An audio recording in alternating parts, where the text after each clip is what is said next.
May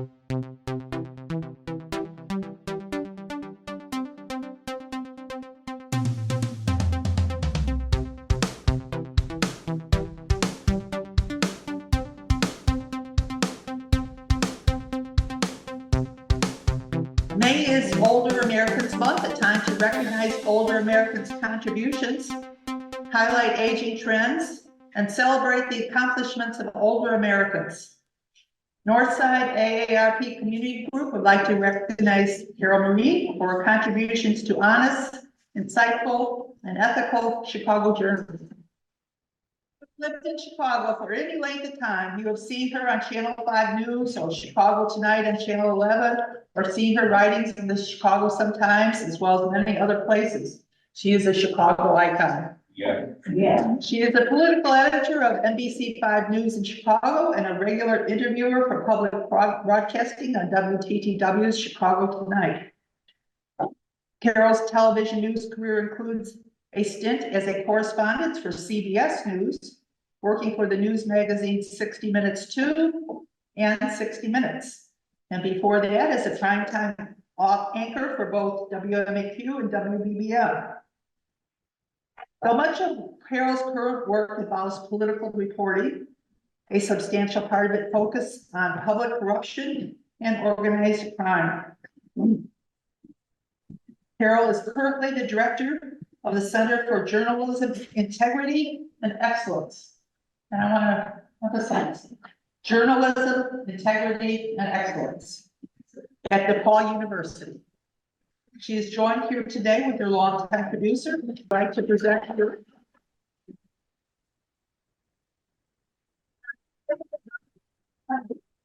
Older Americans Month. Thank you very much. We all know you, and you deserve this. Very nice, very nice.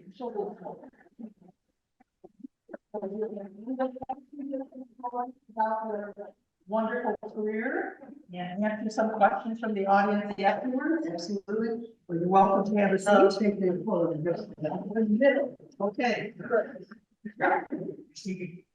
And Don, you're welcome to come up here as well. That is ample evidence that in our business, nobody does it all. You know, you always belong to a group of people who, if they're lucky, are like-minded enough to be pulling in the same direction, and they always make it better than the otherwise might see themselves. So Don and I have been a partnership for a lot of years. So let me start with this. I just came from the call with Don. We were teaching our advanced reporting class. We take students at the very end of their time at DePaul, mostly seniors or graduate students, a few juniors. You know, they're just about to jump into the profession. They're planning to be Don or me or a print reporter or a magazine reporter. The thing our business is, there's no such thing as print, broadcast, magazine anymore. You do it all. You do it all across all platforms. And so these young people are heading right into this. We have currently, there are a lot of students out there reporting in different parts of the country. We have 3 right now. Recent graduates, one graduated 11 months ago, one graduated 2 years ago, one graduated 3 years ago. They're all right now at Donald Trump's trial. That's pretty amazing. One of them, Don reminded me, Eric works for Courthouse News. Courthouse News. Good chat and work, the Daily News, and LLA reports for the Hill. The Hill, which is very big deal. This shot out of the cannon into one of the biggest stories. And what Eric, that one student who's just out of school, before that was that Robert De Niro's. No? That was Nick Escudo. Oh. So you get the idea. They are right now in the middle of the action, and it's thrilling. The curiosity will call back our side. and say, I've got an ethical problem, what do I do? What do I do about this? How do I fight against that?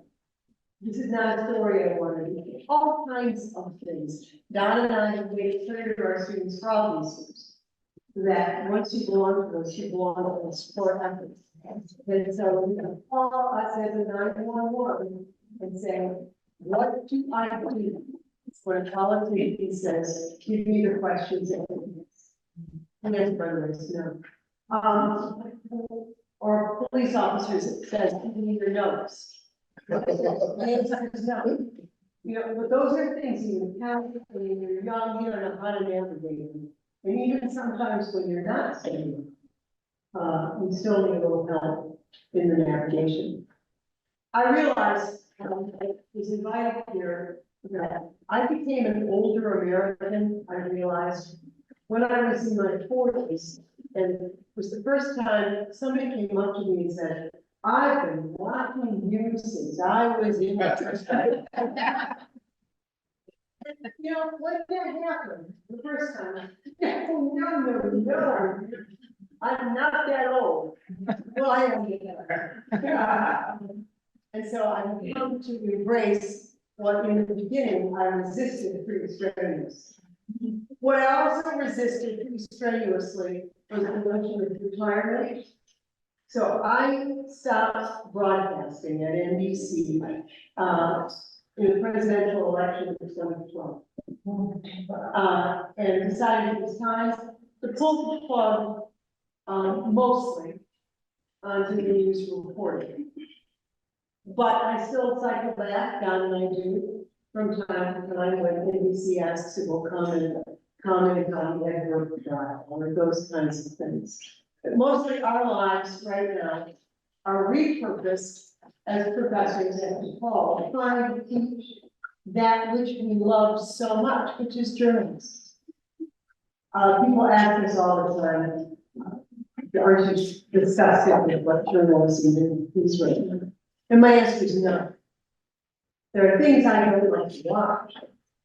There are things I do watch, but I see real promise in our profession, as well as the really big problems. So, and we can talk about all of that if you would like. It seems to me that in this group, with so many people are interested in talking, period, we should just take some questions as opposed to me prattle on to you, because there are things you may want to know that I haven't even thought about talking about or telling you. So, what can I tell you that's in school? I'm just wondering, are there many reporters that can start a story with no perceived bias? Yes, thank you. So there is a notion, you're right now, especially among young reporters, that I am here to tell my truth. When they come to our class, we say to them, look, yeah, Don and I know the parents. But for 2 quarters here in our class, we're gonna do it our way. And our way is straight up and down reporting. That we put in our class your political views, your points of view over there. And you focus on the story ahead of you. And we regularly say, we quote Phil Rogers from NBC, who said to our class once, don't tell me the story you want, tell me the story you have. And, you know, for a lot of us, you know, we go, and I assume if I go into trial, I think I know what's going to happen, but you always have to be prepared for the surprise of it. And put aside what you thought it was going to be, and report what it actually is. Whether you approve of it or whether you don't. And then our students say, have you ever cried, you know, on a story? And my answer is, I don't want to see anybody cry on it. Because it, to me, robs the person who's sharing their sorrow. You can feel it, you can go home and cry later. but you're focused on them, not yourself. And it's a learning experience. The reason they're in school is to figure it out. And so we try to help them navigate very much. And, you know, there are people who come to a story from the point of view. When I said there are things I like and I don't like, I don't, I watch CNN, MSNBC, and Fox. They're too, sometimes they're just too opinionated for me. The straight newscasts, the Lester Holtz, Nora O'Donnell's, the David Mears, the PBS NewsHour, those to me follow the traditional trajectory of how we report the story. My goodness. But I have a question Yeah, about yeah. the students that you sent to the Trump trial. How are they dealing with keeping the separation? No, so we didn't send them, they're working. Well, I mean, Yeah, we all, but, so they do, because they've learned that this is really important to tell the public what they see. Now, that viewing public might not like what they see, and assume the story is biased because they're telling you what it is versus what the viewer wants. It's a two-way street here.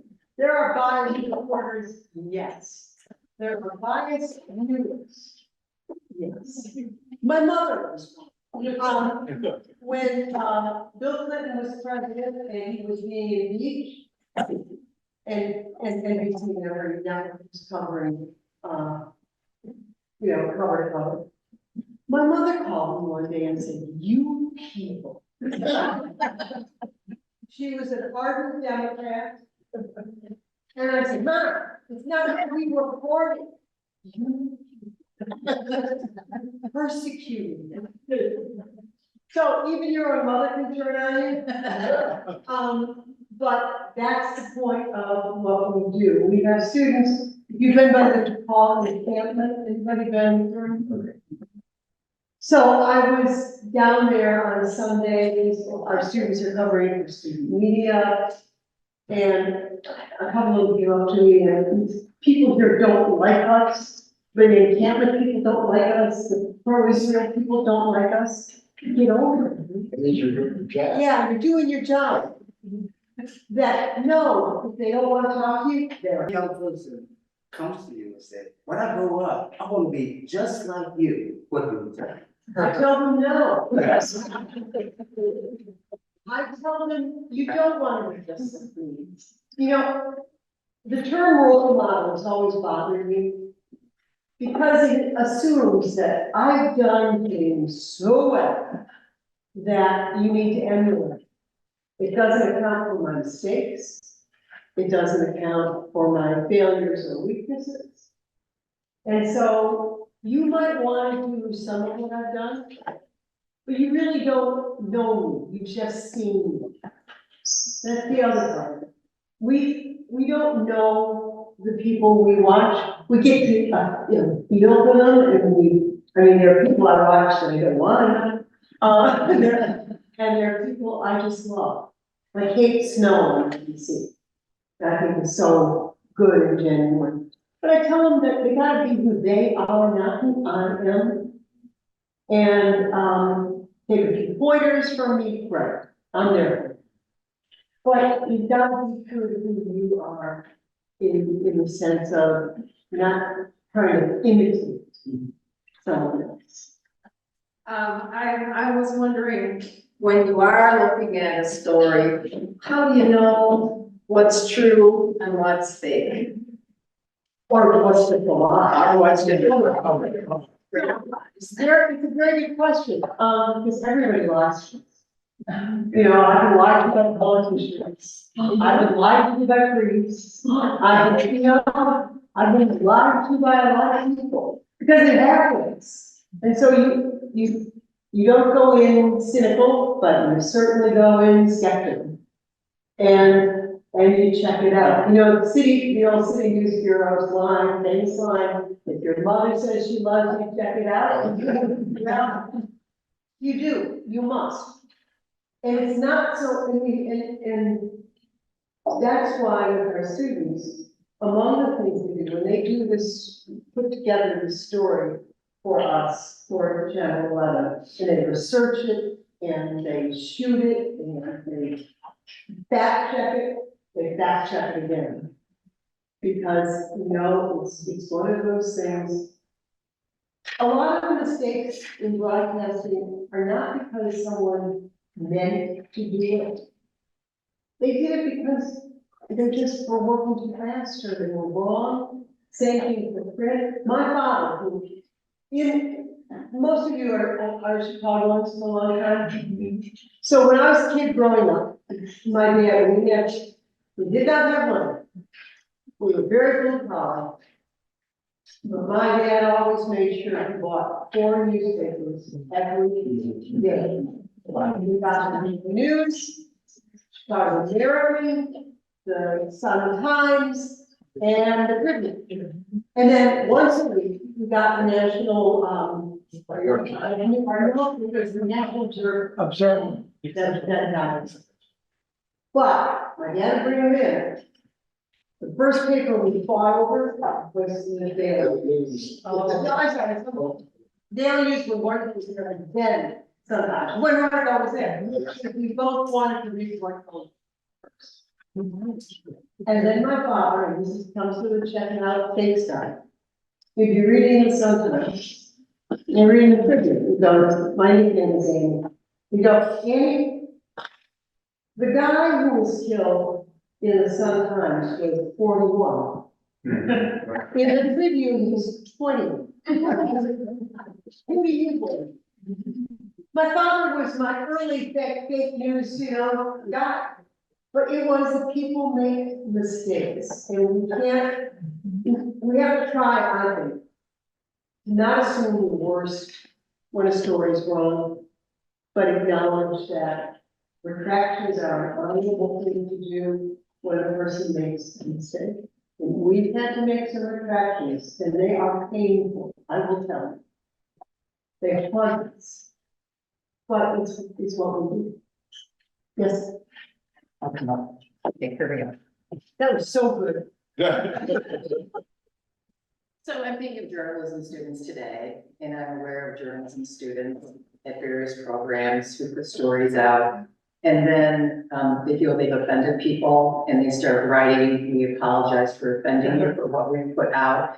Can you kind of talk to that? Because I find that, I mean, that's what you do. You're gonna One story, Yeah. I know. If they got it wrong, apologize. If they didn't get it wrong, they didn't get it wrong. And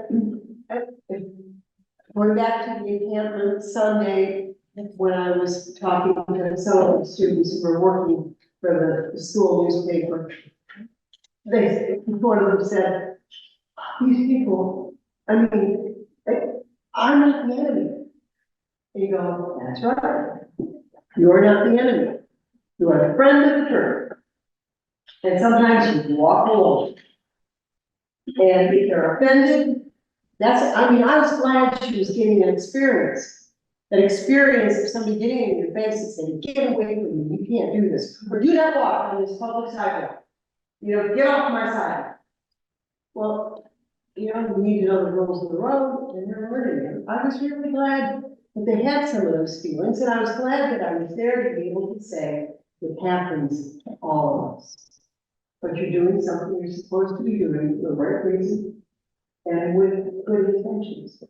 And that, Yeah, I do think, and I'm not gonna get out, there's this added pressure on campus that they start outing everybody, like, this person reported this, start giving them pressure through whatever university communication systems there are. So there's just that added layer of extreme on-campus peer pressure if you offend. no question. And it's a community, so it's really hard. And then this has been a really good administration, but and more accessible to our student press. But even the administration kind of looks at our student media as, well, because everybody does. And actually they've been very good about it. But they've got a point of view. you know, they're management. And as someone who has had my own little battles with management over the years, somebody mentioned Jerry Springer. I understand battles and points of view. Now that we're getting on memory lane with Jerry Springer, I remember seeing you, in the dust of the Twin Towers. Were you there for something else and that came in? I was working in 60 Minutes, and when the towers were hit, I was in the broadcast center. And I know enough about the disasters that I knew I needed to get down there if I was going to do any coverage of it before police lines closed it off. So I hustled on down as it was, you know, I'm so certain. And I'm fast. So there are literally thousands of people walking down the highway and, you know, and, it was West Side. And I'm walking this way. And they're going, turn around, don't do it, don't go. And, you know, CBS, press. Because we're all gonna fire horses in the way, we go do it. And I'm proud. I was not prepared for what to get on, West Street. And, I was not quite there in the first call. But I kept going. And I encountered a firefighter. And there, you know, just there's dust everywhere and cinders from the first blast. And I kept looking just to see whether crews there already, we could hook up to a sequence crew. And all of a sudden, the ground began to move, and firefighter had me turn and screamed, run. And I turned to run, and I fell. And he grabbed me by the waist, put me up on my feet, and ran with me, and threw me under the overhang of a building, one of the big red buildings, and covered my body with this until the second. And that always showed up in it, really. Because I could feel his heart beating against my backbone. I didn't go forward. Oh my God. And then all of a sudden, the day turned to night. It was black with cinders and pieces of people. And he handed me off to a New York police officer. And then he carried on. I did not have the presence of mind to get his name. I got everyone else's name. The police officer who held my hand as we walked through the smoke and the cinders until it began to receiving his light again, to the ambulance crew that threw me on the lap to drive me as far as they could, to the bus driver who had a bad tire on his bus, was going back to the bus barn, who drove me to the CBS tower where I got on the other end. Wow. I'm sure other people have memories of seeing you for other things. Maybe you have a happy memory or a favorite memory, or what was your worst experience? And I'm gonna sit down. You did very well. I like one of the early ones, John remembers this, when Charles and Diana were here. And it was all over it. And we decided to go down to the clerk's office in Chicago and see the first couple getting married there that day. And it was a guy who just come from this gas station job, he had, you know, like oil stained shirt with his name. And his girlfriend, and they were going to marry her. And so we did an interview with her. The clerk's office, mine was, you know, Charles and champagne, and it was very cute. And at the end, I said, thank you very much for doing this. The camera's still rolling, and the bride comes over and kisses me on the cheek. And this is how maniacal I am about music. I sit down, we can't use the kiss because it's recorded wrong. The guy said, we're using this. You know, it was very sweet, and it's one of those stories, and what John did brilliantly was he intercut there's Charles and Diana, and then there's Bernard and Fred, and then there's Charles and Diana, and then there's Bernard and Fred. So he intercut that very unbelievably elaborate wedding with this very sweet, simple Chicago. It was great. I mean, it makes me happy.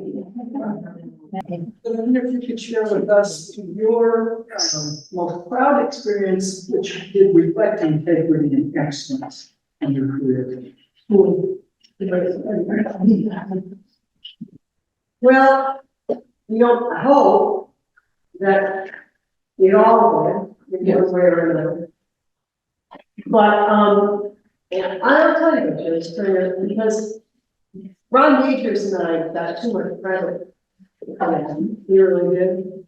People quit on the principle often. You don't know them. You don't see them. They're gone. They're looking for another job. After the Jerry Springer thing, I went into the grocery store one day, and butcher's name was really nice. And and he said, Carol, I quit on principle. At the place I was working, I wouldn't put my thumb on the scale in short wave. It seemed so long. And so I quit. And I went home, and my wife were in the building because she was kids. That was real risk. I got, after the Springer thing, easily 2,000 letters. The people who called in that night shut down the NBC phone system because it was so overwrought. One of the letters, and I tried to answer them all, was from a woman whose husband worked for DCFS, and he would not any longer take sexually abused kids and put them in one certain halfway shelter because he knew it was going to make it even worse. And he lost his job. So, what Jerry Springer taught me in his way was how many other people do this and they don't get people haunting on the street and, giving you an attitude because they have no idea. And that was a truly wonderful lesson to be reminded of. Ron and I quit, not because we opposed his show. I believe in freedom of expression, and that show, fine. I defended right to exist. What our complaint was that we had a newscast that we believed operated with integrity. And wasn't happy talk, wasn't sensational. We did stories we were proud of. And to put Springer on the set beside us when we get the news was a stunt. We didn't have any other commentators there. I mean, you could have a commentary section, NBC for a long time did, and they had Len O'Connor, there's Alex Dreyer, different commentators. But that wasn't why he was there. He was there to take us into May, which was ratings full, and the purpose was to pop some eyeballs. And we knew it. And what we also knew is that we couldn't unring the bell if we even once introduced Springer as a legitimate part of our history. Jerry Springer was many things that was not his enemy, it was not his enemy, but he wasn't a journalist. And that seemed to me to be the line we don't cross. And so we quit. And before we quit, the sun, right before me, sometimes like a front page story, pictures of us, and the headline something like, "Will they walk?" And the Sun-Times editorialized that we should behave ourselves and listen to management and do what we're told. I wrote it down, and they called me, "Would you like to respond?" Yeah, okay. So I wrote a short story. My older son was 10, and when that paper came to the door, even still in school, I said, "Josh, you better see this before you go." He looks at it, nobody walks. Oh. Well, anyone like you anymore? And are we out of money? So, the reality comes directly to your door sometimes. So first, thank you for decades of your public service, and I admire your heart, so kudos for you.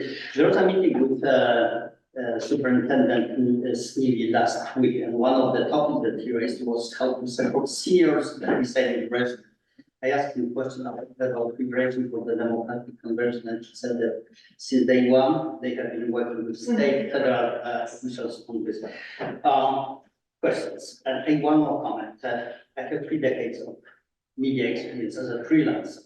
I've been from local to the White House, President Obama, President Trump. Question about today, I would like to respect your presentation. My question is related to the topic that we have today.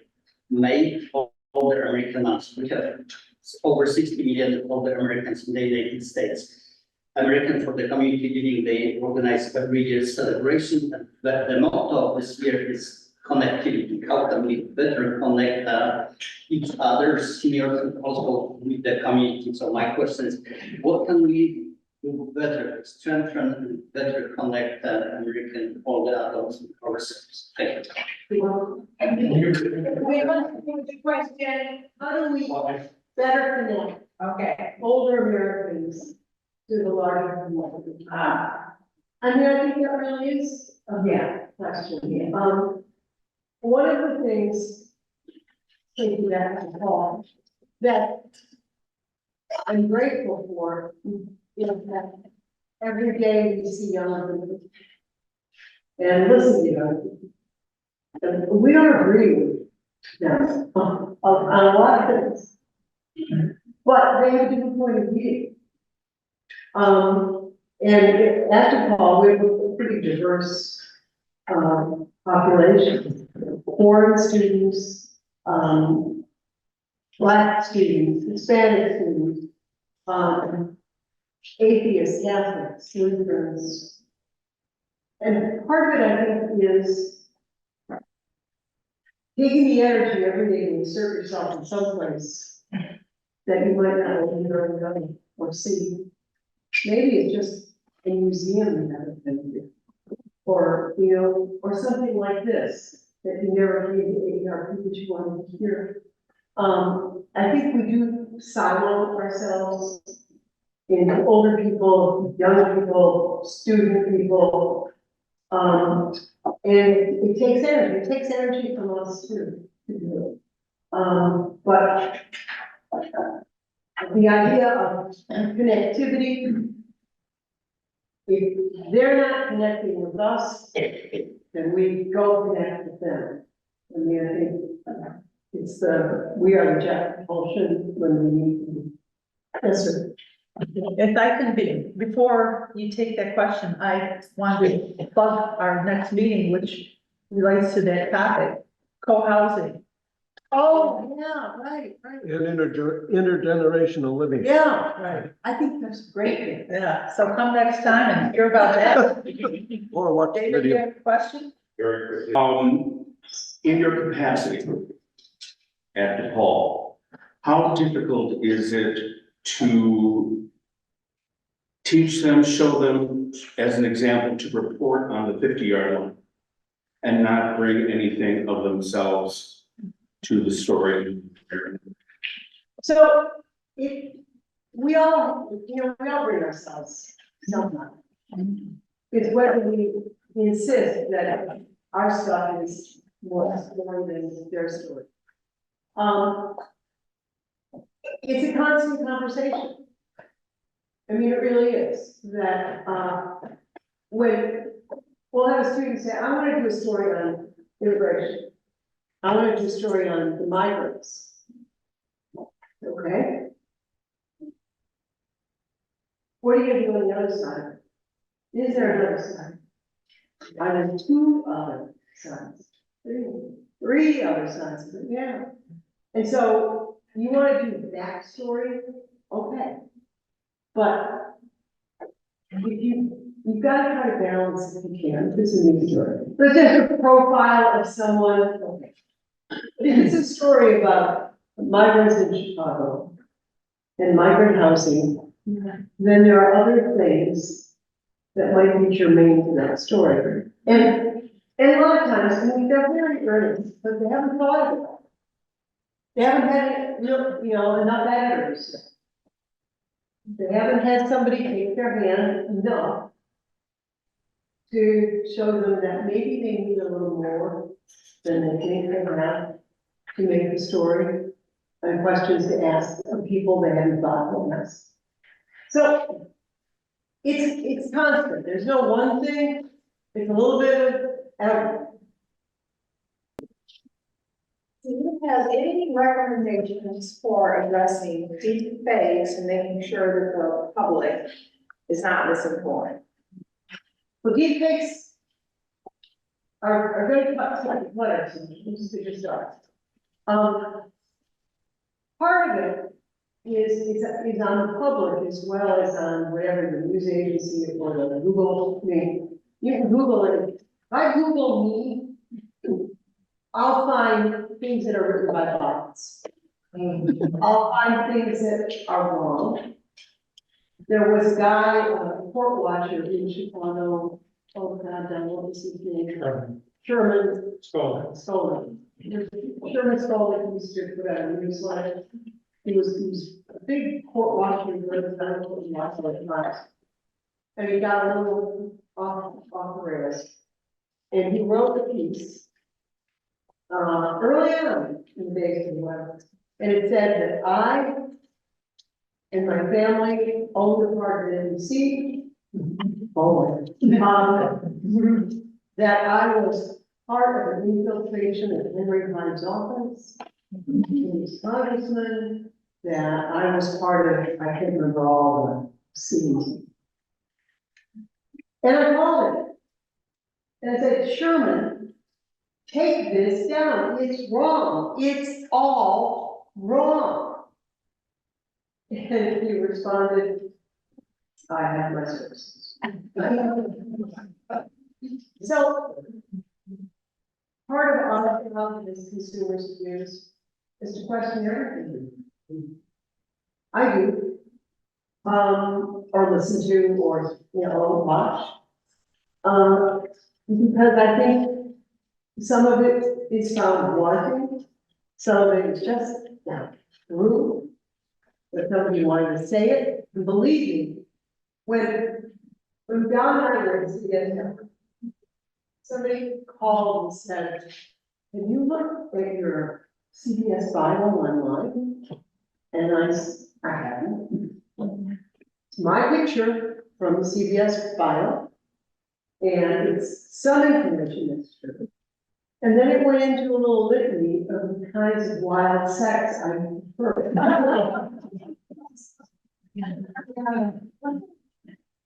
I was with the CBS lawyers and said, somebody has commandeered the bio and put in other information. How do you take it down? And that was with, I think that was with Yahoo. Yeah, I don't think you've said that's untrue yet, but have you? And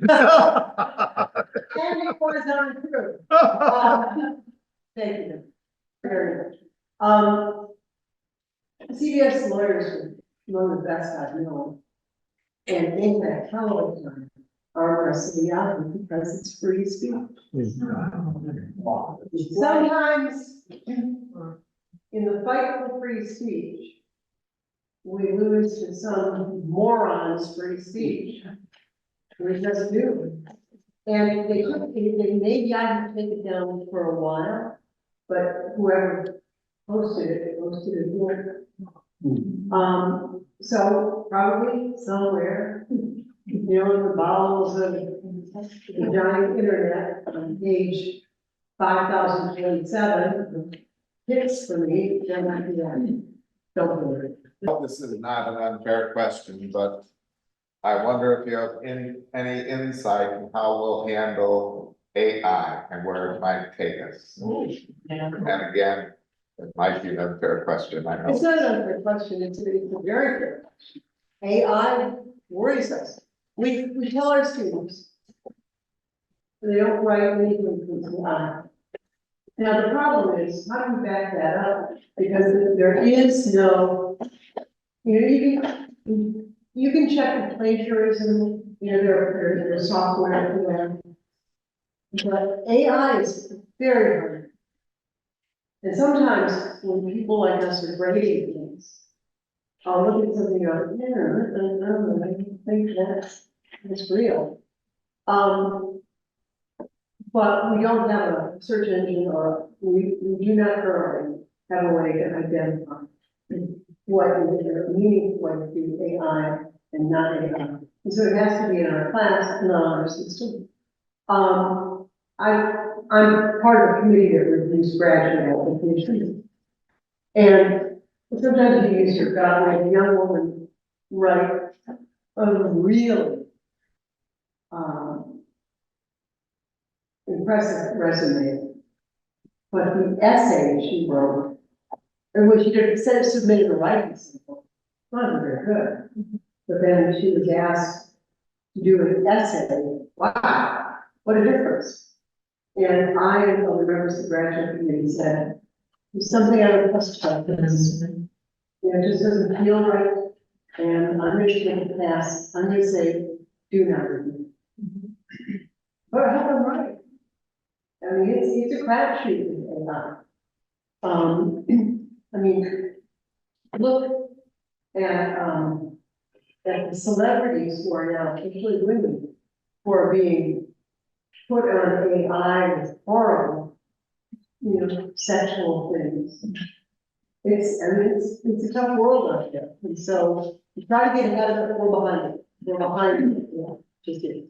That's not. Do you have any more questions? No? Last one, Mike. One last one. Real quickly, given what you just said, is there a template for production of your writings and features? I know this, I guess, would go for both you and, like, is there a certain template that you pretty much always go along? No, our rule book is, and template is pretty straightforward. We find a story, we verify a story, we tell a story. Without, as our students have learned, without fear or hope. And sometimes we get a hell of a fight back, but that's okay. It's what we do. So see if I've got this right now. Is the fact that Donald Trump, if elected, is going to go after his enemies if he vows, is that what's slowing down all the court proceedings now? And I was one, and I just read an account of this today, maybe you did too, that I can't remember the name of the judge in New York right now.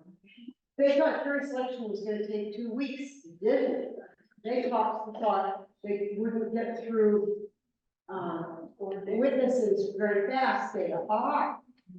And so the courts move at the court's own pace. And because you've got, I think, 3 in federal court and 1 in state court, there are a lot of jump balls here, and the defense is doing its job.